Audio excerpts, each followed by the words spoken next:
Hi there. In this video, we're going to refactor our current recipe application. I did a very quick example where I was demonstrating a simple round trip with just an integer. Of course, if we want to do something a little more interesting where we're calling an external web service and getting some data back, it might be interesting to work with something a little more sophisticated than just a number. So let's get started. The first thing I want to do is actually jump into Xcode.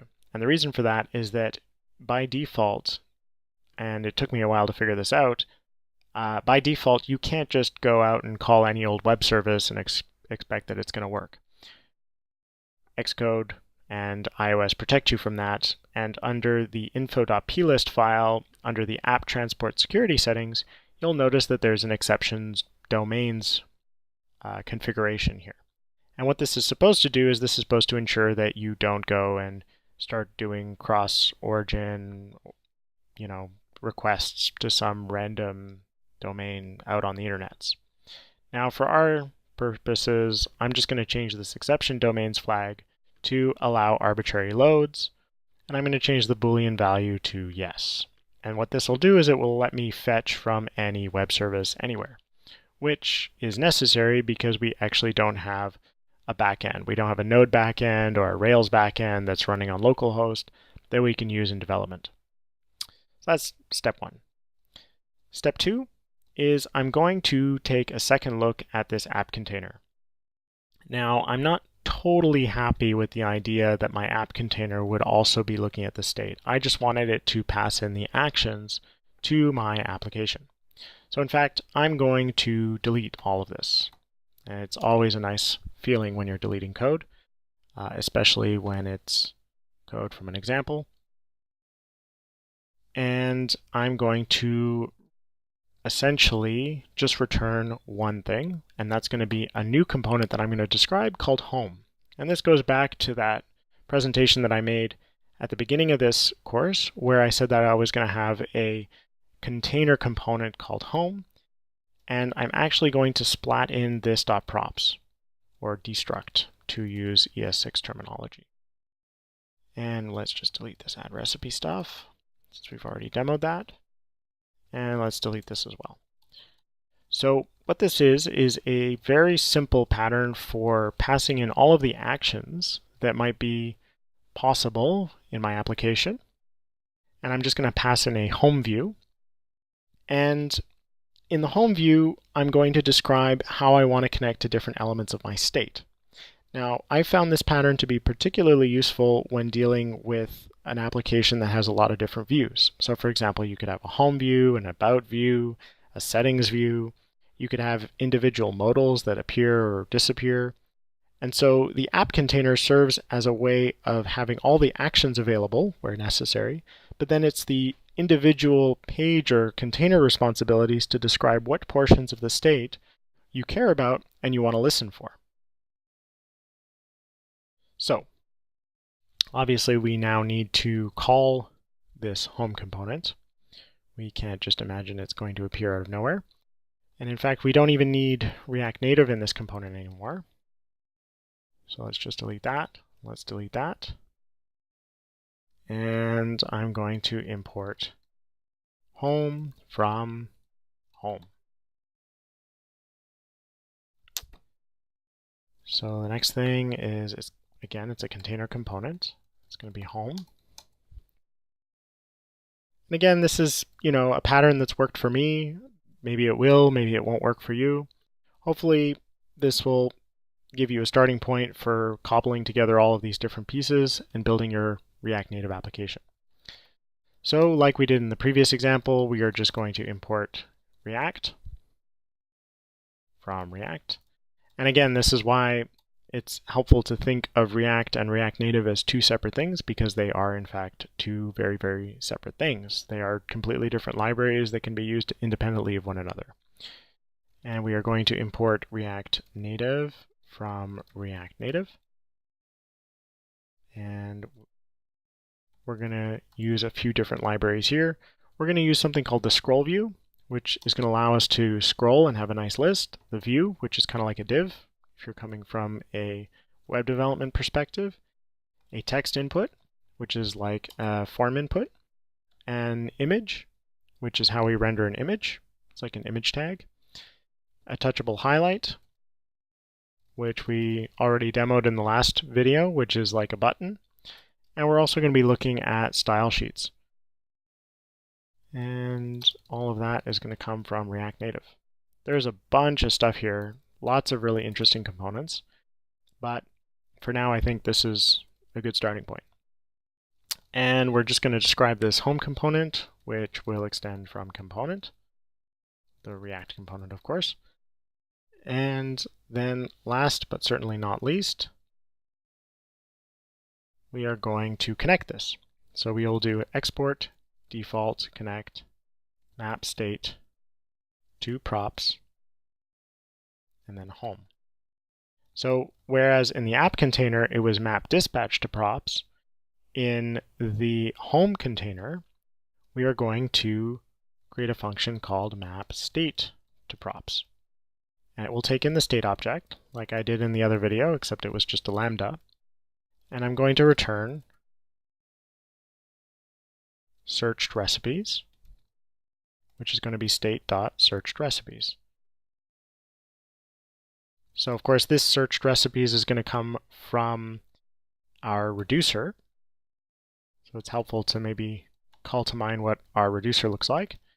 And our reducer presently doesn't listen to anything, and it just returns an empty object, an empty hash. That's the kind of the initial version of this, the initial state. Now, we're going to need some sort of action to populate the searched recipes. But before we get into that, let's just, get a simple render method up and running so that we're nice and happy. And in here, we're going to have to return a view. And inside that view, we will have another view. I'm imagining that we'll have like a section that is the search at the top, and then underneath that we'll have like some sort of scroll view. I think. Yeah. Yeah, that makes sense to me. So that'll be like the search panel, and then there'll be the scroll view. And then we will probably have some sort of text input, but for now, let's just leave that.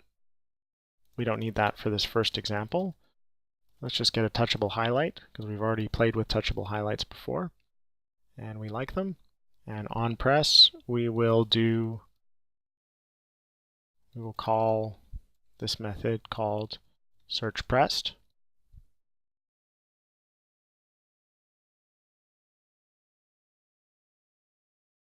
And I'm just going to create a button here, which will say fetch recipes.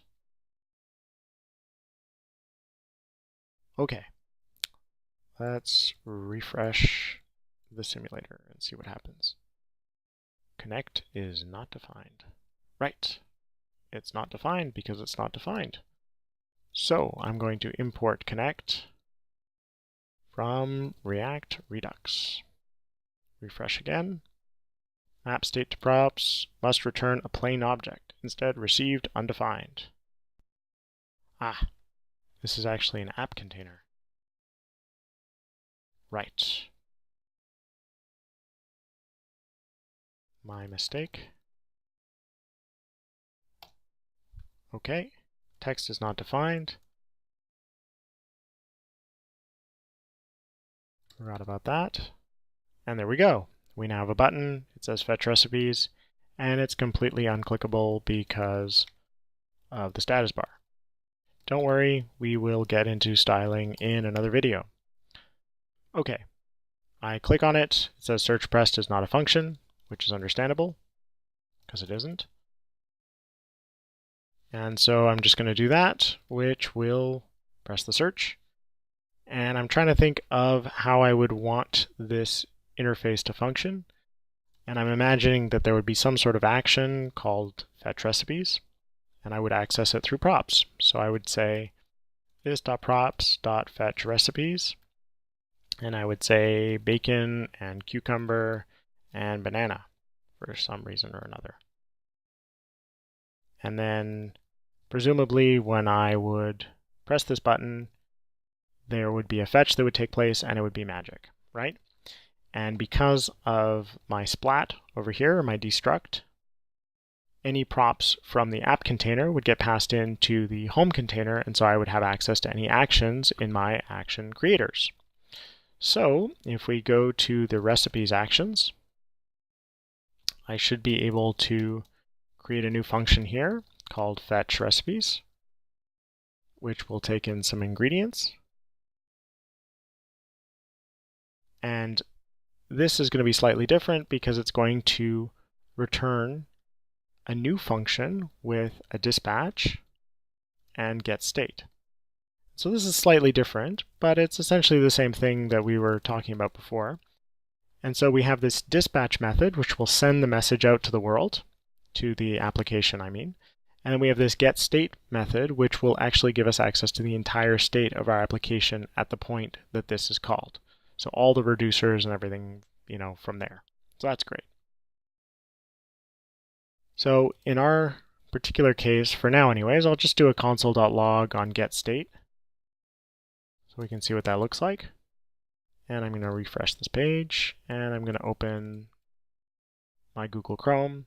Now when I click on this, you can see that searched recipes and recipe count both get returned, and it's just a simple object. So now it would be in this method that I would make my asynchronous call to my web service. Now, I already know how Spoonacular works.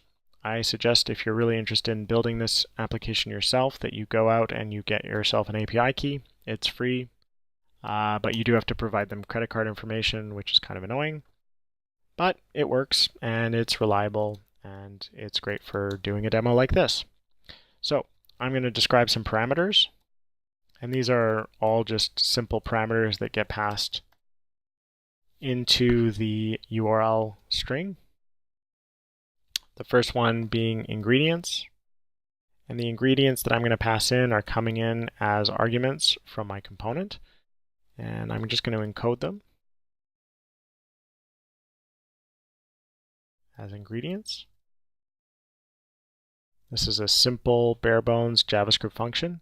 Again, if we were doing this in Objective-C or Swift, we'd probably have to be fairly careful about, some of the underlying libraries, and I imagine that this would be a little more verbose.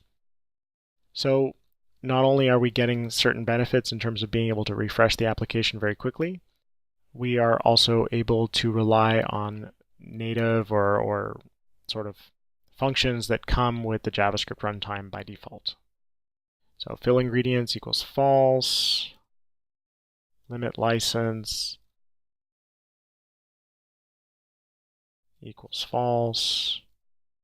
Let's say we'll return 20, and the ranking will be 1. I honestly took these parameters from the API Explorer that they provide, and I'm just going to join all of these elements together with an ampersand so that they'll all get mashed together. And then we're going to use the api.get that I mentioned in the previous video. And in this case, it's going to be recipes/find ingredients, or find by ingredients. And we'll pass in the params. And then we'll get a response. And if something happens, we can always catch it. For now, we can just log it as an exception. And here, I'm just going to do a console.log on the response, just to see that I, in fact, get a response from the server.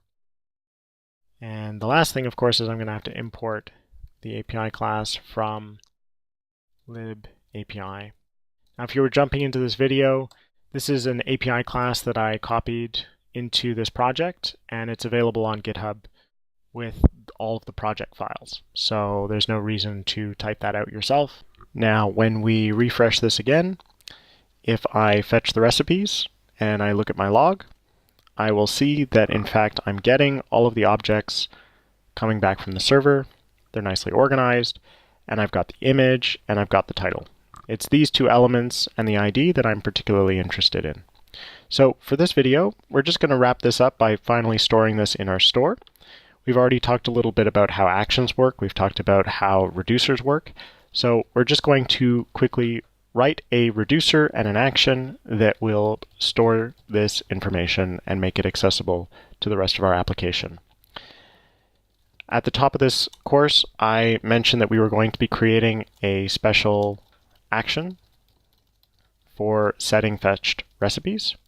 So in the recipes action, or the actions recipes.js file, I'm just going to create a new function called setSearchedRecipes, which will take in a JSON payload of recipes. If this is unfamiliar to you, this is the same thing. This kind of ES6 declaration is the same thing as doing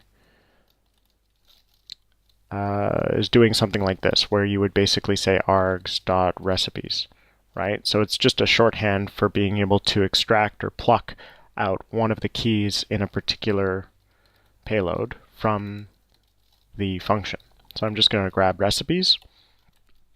And then from here, I'm going to return a new, very simple object with the name of the type is going to be setSearchedRecipes, and I'm going to pass the recipes. So this is just an action that the application will now support, and this is the shape of that action, the shape of that payload. So now that we've created that, from here I should just be able to use the dispatch method, which is provided at the top of this lambda and is provided by Redux, to dispatch setSearchedRecipes with the response parsed as recipes.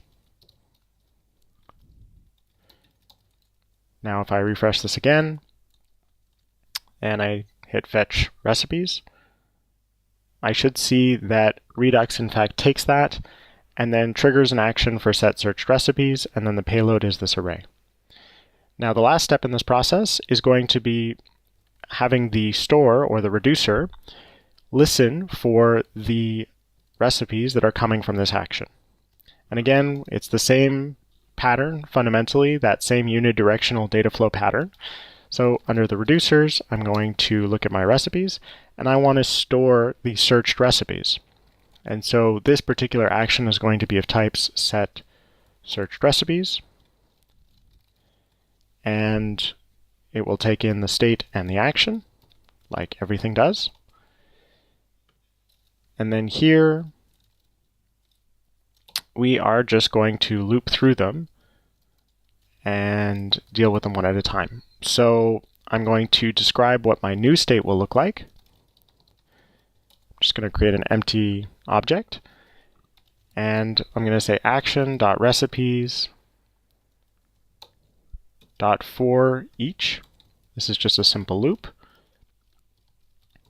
For each recipe in my array, run this function, and the function in question is going to assign to new state, based on the recipe's ID, the recipe. Now there are a number of different ways that you can handle this, but basically the pattern here is to grab an array and then store it in a hash map. And then I'm just going to return the new state. Now if we refresh this again, we say fetch recipes, we should see that under searched recipes, our previous state was empty, and our new state is all of these recipes. Now our recipe count is still 0, but we can change that, right? We can decide that the recipe count reducer is also going to be listening for setSearchedRecipes.